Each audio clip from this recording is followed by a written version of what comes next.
السلام علیکم جی دوستو، کیسے ہو؟ میرا نام پرویز علی۔ آج ہم بات کریں گے کہ غیر مسلم سوسائٹی میں جو بہویں ہیں وہ اپنے سسر سے محفوظ نہیں ہیں۔ آئیے یہ تقریر سنتے ہیں مفتی طارق صاحب مسعود کی۔ غیر مسلم سوسائٹیز میں آپ کو وہاں بہت برائیاں نظر آئیں گی. وہاں بہویں، بہت ساری بہویں سسر کے فتنوں سے محفوظ بولو نہیں ہیں. بہت سے داماد ساسوں پہ غلط نظریں ڈالتے ہیں.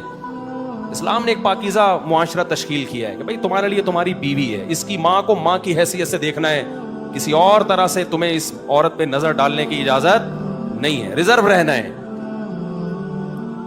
اس لیے علماء کہتے ہیں جب آپ جائیں سسرال، ساس سے سر پہ ہاتھ رکھوائیں، بس اتنا کافی ہے. بہو کے سر پہ سسر ہاتھ رکھے، بس اس سے آگے بڑھنے کی کوشش نہ کرے. اور اس میں جان کے ہو یا غلطی سے ہو، اس سے کوئی فرق نہیں پڑتا. بعض اسکالر نے اس کا بھی مذاق اڑایا ہے، غلطی سے جی پتہ ہی نہیں چلا اس کو، وہ گھر پہ آیا. ایک مشہور زمانہ اسکالر ہے، اس کا کام ہی پھینکنا ہے لمبی لمبی.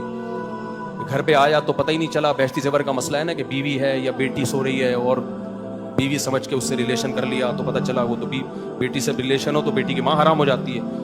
تو وہ تو کہہ رہے اب اس کا کیا قصور ہے؟ کمبخت، تجھے پتہ نہیں تھا کہ تو بستر پہ آ کے لیٹ رہا ہے؟ تجھے اتنا ہوش نہیں ہے کہ چیک کر لے کہ بیوی ہے کہ بیٹی ہے؟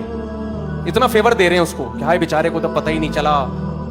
تو اس بیچارے کے ساتھ ظلم ہو رہا ہے کہ اس کی بیوی اس پہ حرام ہو رہی ہے. بیچارہ نہیں ہے، وہ ایک نمبر کا بے شرم انسان ہے جس کو یہی نہیں پتا کہ گھر میں جب داخل ہوتے ہیں تو گدھوں کی طرح داخل نہیں ہوتے، انسانوں کی طرح گھر میں داخل ہوتے ہیں. انسانوں کے ہاں یہ فرق ہوتا ہے، اس کو پتا ہوتا ہے کہ بیٹی کون ہے اور بیوی کون ہے.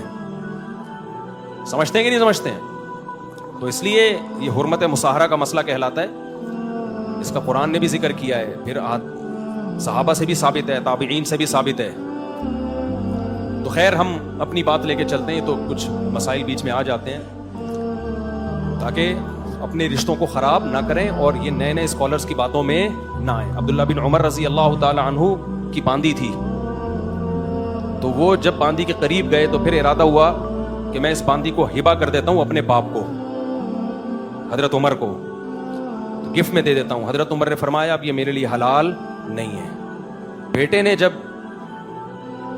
تو بہو کی طرح ہو گئی نا، اگرچہ باندی ہے وہ بہو نہیں ہے، یعنی اسلام ایک غیرت کا نظام سکھا رہا ہے. بھائی یہ کیا بات ہے کہ ایک عورت سے پہلے ایک مرد فائدہ اٹھاتا رہا، اب اس کا باپ بھی اس سے فائدہ اٹھائے؟ نہ نہ نہ، باپ کی نظروں میں اب وہ بیٹی کی نظر تو اس پہ ڈال سکتا ہے، بیٹی کے علاوہ کوئی اور نظر اب وہ اس پہ بولو نہیں ڈال سکتا. ایسے کتنے کیس آئے ہیں ہمارے پاس، تو مسائل دن بھر آتے رہتے ہیں. ایک آدمی نے گرل فرینڈ بنائی ہوئی تھی، اس سے ریلیشن بھی ہوتا رہا، اب وہ گرل فرینڈ سے جو ہے نا خود شادی نہیں کر رہا، اس کا باپ شادی کر رہا ہے. تو غیر مسلموں میں تو شاید اس کو برا نہ سمجھا جاتا ہو، اسلام میں اس کی اجازت بولو نہیں ہے، باپ شادی کر رہے ہیں. ایسے بھی کیس آئے ہیں کہ گرل فرینڈ تھی تو گرل فرینڈ کی اماں جو ہے وہ اپنی بیٹی کے بوائے فرینڈ سے شادی کر رہی ہے. یہ بےغیرتی ہے یا نہیں ایک نمبر کی؟ کہ تمہاری بیٹی کا جس سے فزیکل ریلیشن رہا، اب اسی مرد سے تم شادی کر رہی ہو.